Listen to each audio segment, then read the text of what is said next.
Half the marketing advice you probably see online this year is probably recycled from 2021 or before, and it's quietly costing businesses money. So I'm not going to give you trends for the sake of it. I'm going to give you the handful of things that actually move revenue for a real business in 2026. And most importantly, what you can also stop wasting your money on. There's 4 key strategies, let's go. And before the 4 things that actually start working, let's talk about what stopped working, because this is simply the bit that catches business owners out.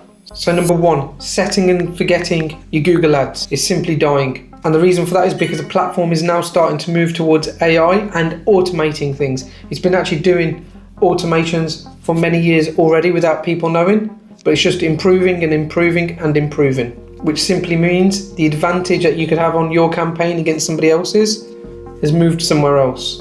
And number 2, churning out blog posts purely for SEO is getting eaten alive by AI searches. People get the answer without even clicking. If you go check your Google Analytics, chances are your traffic's either stayed the same or it's dropped, and you probably think, well, SEO doesn't work. When the real answer is people are not even having to click on your website to get the answer that they need. So the obvious question is, if the old edges are gone, where did the actual edge go? And that's what these 4 are about.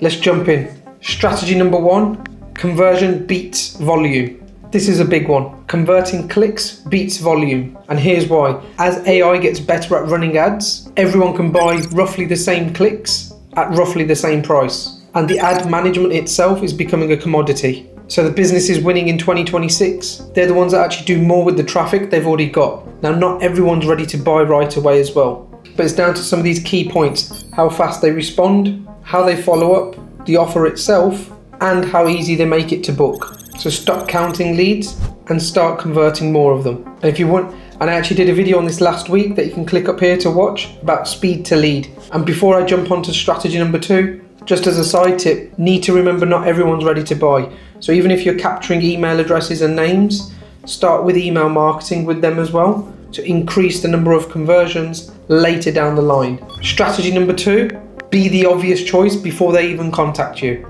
The way people research has completely changed. Before anyone fills in a form, they've asked an AI tool. They've watched a video, read your reviews, had a bit of a nosy at your and probably had a bit of a nosy at your website.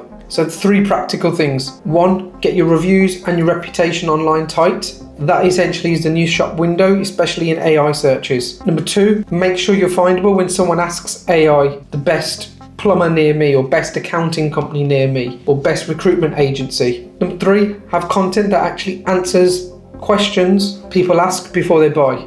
Strategy 3, if you're running paid ads, but treat them as a profit calculation, not a lead counter. Ads absolutely work, but the owners winning in them aren't looking at the cost per lead. They're looking at cost per job and what a customer's worth to them over time. This is where you've got to be honest with your numbers. What does an actual customer pay you in total over the life of working with you? Once you know that, you know what you can afford to spend to actually win one. An ad spend going up is not the same as profit going up. Plenty of businesses are busier than ever, but skint. Don't be one of them. And strategy number 4, just pick a lane. The we do everything business for everyone is simply the easiest one in the world to ignore, where specific beats broad. And the best way to do this is simply make sure your messaging is correct, your targeting is correct, and it speaks out to who you actually serve. It feels scary to narrow down at first, and it feels like you're probably turning work away. But the narrower you get, the more specialist you will actually be. And it actually gives your business more value, instead of just being a generic option.